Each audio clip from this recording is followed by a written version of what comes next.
Good morning সবাইকে। কেমন আছো সবাই? আশা করছি সবাই খুব ভালো আছো। আমিও খুব ভালো আছি। আজকের হচ্ছে 2 নভেম্বর। অনেকক্ষণ আগে ঘুম থেকে উঠে গেছি, তো ভাবলাম এখন থেকে ভিডিওটা শুরু করি। এখন বাজে হচ্ছে 7টা, আর বেশ ঝলমলে রোদ্দুর দেখা দিয়েছে। যদিও রাত্রেবেলা একটু একটু বৃষ্টি হয়েছে, আর আজকে থেকে একটু একটু ঠান্ডা ঠান্ডা মনে হচ্ছে, মানে প্রতিদিনের তুলনায়। আমাদের গাছে কতগুলো ফুলের কুড়ি এসেছে দেখো, আর কিছুক্ষণ পরে একটাও ফুল থাকবে না, সবাই সব তুলে নিয়ে পালাবে। এই যে পিঙ্ক কালার জবা, উপরে দেখো কত পরিমাণে কুড়ি, বলে বোঝা যাচ্ছে না, ফুটলে বোঝা যাবে, কিন্তু একটু পরে সবাই সব ফুল তুলে নিয়ে চলে যাবে। এই গাছটা আমি 2016 সালে লাগিয়েছিলাম। মানে এরকম দুটো গাছ কিনেছিলাম, একজনকে একটা গিফট করেছিলাম, আর আমি একটা লাগিয়েছিলাম। জানি না তারটা বেঁচে আছে কিনা, কারণ তার সাথে আমার বহু যুগ আগে সম্পর্ক চুকে গেছে, কিন্তু আমার গাছটা তো বেঁচেই আছে। আর এই যে এখানে সেখানে এখন শিউলি ফুলটা অনেক কমে গেছে, তাও পড়ছে। রাস্তার অবস্থা দেখো, বৃষ্টি হচ্ছে তো, আর রোদ্দুর ঝলমলে। এটা হচ্ছে রঙ্গন ফুল। আমাদের রাস্তার ধারে বাড়ি তো, রঙ্গন ফুল, এই যতই ফুলের গাছ আছে সব না গরু খেয়ে নিয়ে পালায়।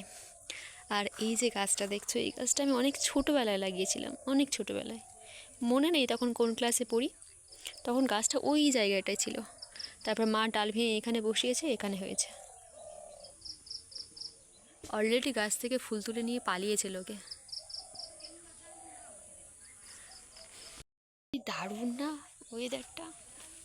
সকালের রোদ্দুরটা বেশ ভালোই লাগে, কিন্তু একটুখানি পরে পুরো গা জ্বালা করবে। কালো মানিক, ও কালো মানিক, কালো মানিকের মনে অনেক দুঃখ। সিরিয়াসলি দুঃখ, মানে ওর হচ্ছে কপালটাই অনেক খারাপ। কপাল খারাপ, যে কোনো গরু বাছুরের কপাল খারাপ হয় এখানে, কারণ মানে এই বাছুর হওয়ার পরেই 5-6 দিন পর থেকে মা থেকে বাছুরকে আলাদা করে দেয়। দুধ, মানে যারা দুধ বিক্রি করে আর কি, আলাদা করা মানে ওই যে কি হয় কি বলবো, দেখাই তোমাদেরকে। ওই হচ্ছে গিয়ে মা, আর এই হচ্ছে গিয়ে বাচ্চা। দুধটার বেশি এরই প্রয়োজন, কিন্তু এর মালিক কি করে, দুধ যেহেতু বিক্রি করে তাই ওকে এই সকাল থেকে ওর মাঠ থেকে আলাদা করে রেখে দেয়, যখন দুধ দোয় তখন ছেড়ে দেয়। কপালটাই খারাপ তোর। এখানে তো সবাই প্রায় এরকমই করে, দুধ খেতে পায় না, মায়ের দুধ পায় অল্প পায়, যতটা পরিমাণে পাওয়া দরকার ততটা পায় না।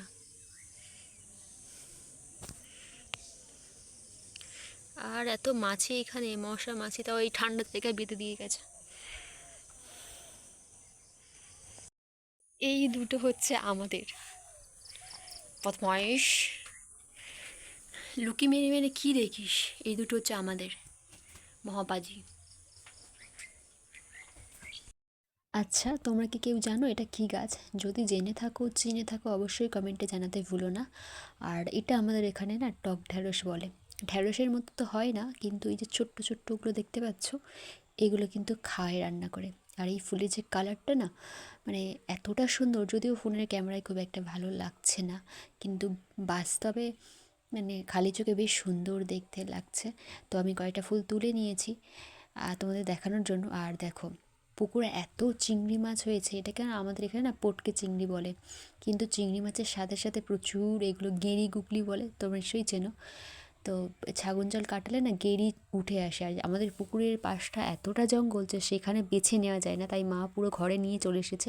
আর আমি এখন চিংড়িগুলো বেছে নিচ্ছি আর গুগলিগুলো ফেলে দিচ্ছি। এই দুটো এসেছে কলা চুরি করতে এখন।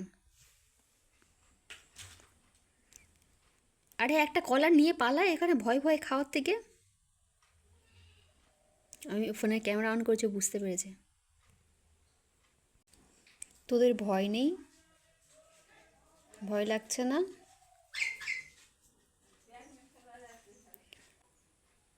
আমি কিচ্ছু দেখতে পাচ্ছি না, কিচ্ছু দেখতে পাচ্ছি না আমি। ইয়েস।